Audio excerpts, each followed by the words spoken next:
زما عزتمندو عرض مې دا کولو چې په دې دنیا کې عظیمې صدمې راغلي. تاسو ته پته وي زمونږ شیخ او مرشد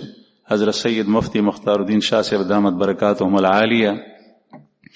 د پیر په ورځ باندې هغه هم وفات شو، د دنیا نه تشریف یوړو.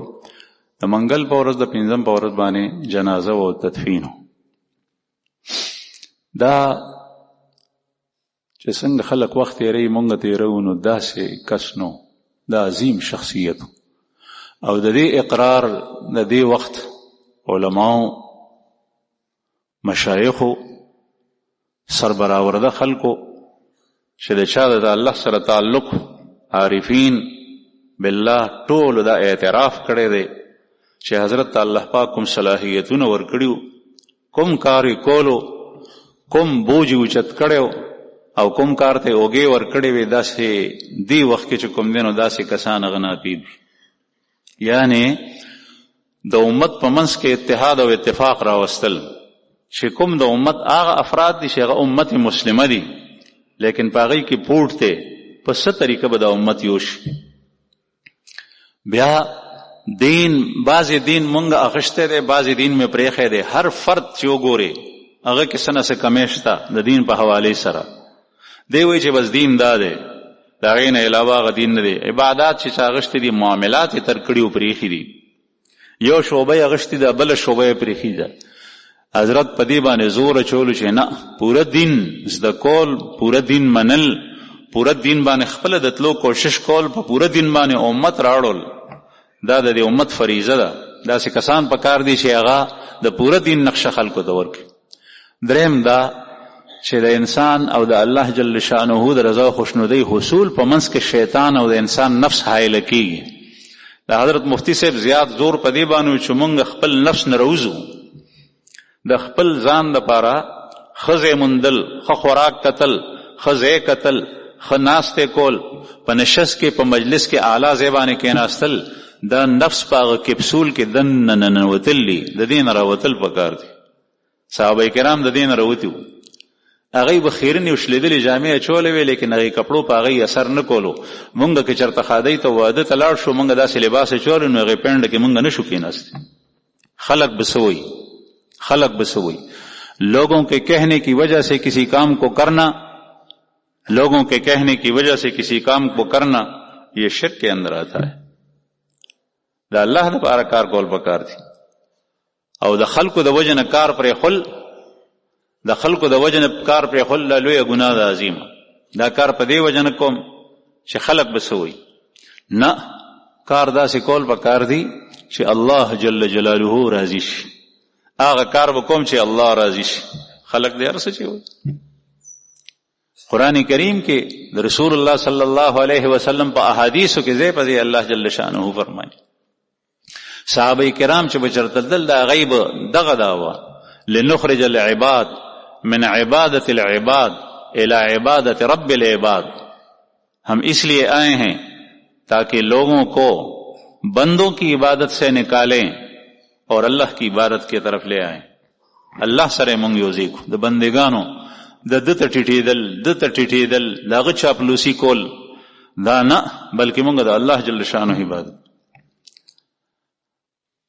ومن جور الادیان الى عدل الاسلام، اور ہم اس لیے آئے ہیں تاکہ دوسرے ادیان باطلہ کے ظلم سے لوگوں کو نکال کر اسلام کے انصاف اور عدل کی طرف لے آئیں. اسلام عدل طرف تخلق رو، بس په اسلام کې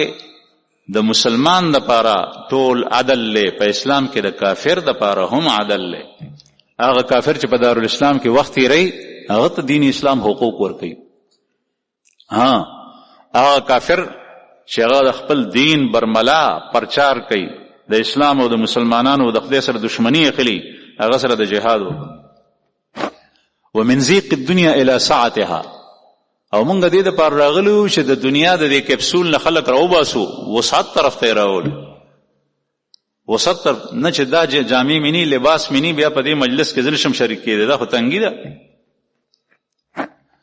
چې زما حیثیت دا سینې نو بیا دې خلکو سره نشم کېناستی، دا خو تنګي ده، دا خو ضیق دی. رسول الله صلی الله علیه وسلم صحابه چې د کسرا سره د مذاکرات او خبرو اترو دپاره تللي دي، صحابي چې کوم مذاکره کوله کسرا هغه ټیم کې ځان ته سوي نو بیا د هغه سره چې تللی نو په خر باندې سور تللی صحابي او کپړې په هغې کې ټوکي لګېدلي وو پیونزده او توره چې کوم وه د هغې لاس کې ماتو نو هغې نه چیړې چاپېره کړې وې په هغې تړلي وو او استغنا او خودي دومره چې هغه خرې د هغه په قالین د پاسه بوتلو چې په هغې کې قیمتي جواهرات او هیرې لګېدلې وي نبی کریم صلی الله علیه وسلم داسې ملګري تیار کړي نو د حضرت مشن داو چې دا امت په دې کارونو باندې راجمع شي او دې پسې شاید حقیقت هغه دا چې نن سبا مونږه چې دنیا طرف ته کوم د کوم رور پام دی هغه خو دې دنیا طرف ته چې کوم دین طرف ته پام دی نو مونږ دین رسوماتو ته او رواج ته اړولی دی دین د رسوماتو د رواج نه روباسه حقایقو طرف ته راوړ په جنازه کې شرکت د دې وجې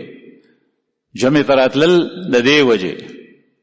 جلسه اجتماعات په دې بنیاد باندې کول پکار دي دا غي داسې صدر پکار دی سټیټ سیکریټری پکار دی وینا والے کس پکار دی چې هغه په دې انداز باندې پوي وي چې داسې خلک راولي دا ټول رواج او رسم دی دین حقیقت طرف ته راشي رسول الله صلی الله علیه وسلم په صحابو کې دا شی نو او د الله جل شانه مدد هغه وخت کې دی چې کله دین د رسم او رواج نه راووت حقیقت طرف ته رالو وانتم الاعلون ان کنتم مؤمنین کچری او سړی د دین اختیاري لیکن هغه د رسم او رواج نظر کې د الله جل شانه د مدد وعده هغه سره نه دي مزبم کې او د رسول الله په طریقه بهم کې ظاهری او باطینی نیت او اخلاص دا بوم اماغی او رکوع سجده بوم اماغشان روجه بم نسه او د رسول الله صلی الله علیه وسلم په طریقه بهم کې ځکه چې الله جل شانه هم دغه څه غواړي جهاد بم کې او د رسول الله صلی الله علیه وسلم په طریقه بهم کې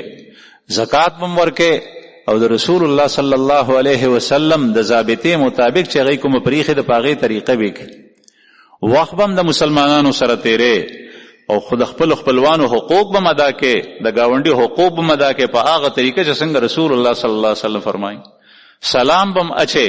لیکن رسول الله صلی الله علیه وسلم په طریقه به چې د الله رسول فرمایي سلم علی من عرفت وعلی من لم تعرف سلام کیا کر اس کو بھی جس کو تو جانتا ہے اور اس کو بھی جس کو تو نہیں جانتا اوس هغه کس ته سلام کیږي چې کوم ز پیژنې چې نه پیژنې بیا هغه ته سلام نه ځکه چې دی خو زه پیژنم نه چې کوم یو مسلمان دی د سلام باندې و فواید نتایج خ په معاشره کې اصلاح محبت او مودت هغه الله جل شانه راولي چې ستا سلام په هغه طریقه خوي چې سلام د غرض د پاره شو او دنیوي غرض د پاره بیا خو هغه سلام نشو رسول الله صلی الله علیه وسلم فرمایي بهترین اعمال د انسان دادي چې تفشو السلام وتطعم الطعام چې سلام خوره او د الله د پاره فقرا ہوتا او چاته خوراک ورکه او شپې رونه چې کله داسې کوي افشو السلام واطعم الطعام وصلوا باللیل والناس نیام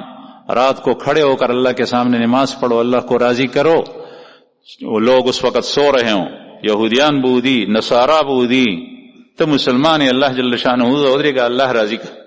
تدخل الجنت بسلام جنت تو په سلامتیا باندې داخل شي نو د حضرت مشن داو چې خلق حقایق طرف تراشي په امت کې داسې زونه پیدا شي الحمدلله داسې مرګري شاته پرېخي داسې جماعت پرېخه ده چې هغه په دې کار باندې پوه شوي دي او دغه رسول الله صلی الله علیه وسلم طریقه ده نوې شی په دین کې نشته او ماغه ده خو هغه خپلول غواړي نو عرض مې دا کولو چې داسې موقع باندې زمونږ د اسلافو چې کوم طریقې وي کوم خلار اختیار کړي و هغه لار نورم پاغه باندې تک مضبوط بکار دی هغه کارونه نورم په ډیر خشن سره کول بکار دی تعلق مع الله نور هم مضبوطول بکار دی کاغه د حضرت خلفاوی ک مریدین وی ک متعلقین وی کال تکر بوغی شریفی د تن کی خلق وی هغه ترتیب وخت هم جاری او اوس هم جاری دی او د دین پس به ان شاء الله جاری وي چې کومه چې لې لګې دي وخت لګېدو په کربوغه کې یا دلته کوم ترتیب چلیدو او هغه په هغه شان وي. الله جل شانه دې موږ ته خپل مینه خپل محبت نصیب کړي. زمونږ رب هغه همیشه دی او هغه د انسان اعمال ګوري چې څوک ښه کوي هغه الله جل شانه محفوظ کوي او ښه بدله به د هغې ورکوي او چې څوک بد کوي هغه الله جل شانه سره محفوظ کیږي او الله پاک دې موږ د بدو نه وساتي. واخر دعوانا الحمد لله رب العالمین.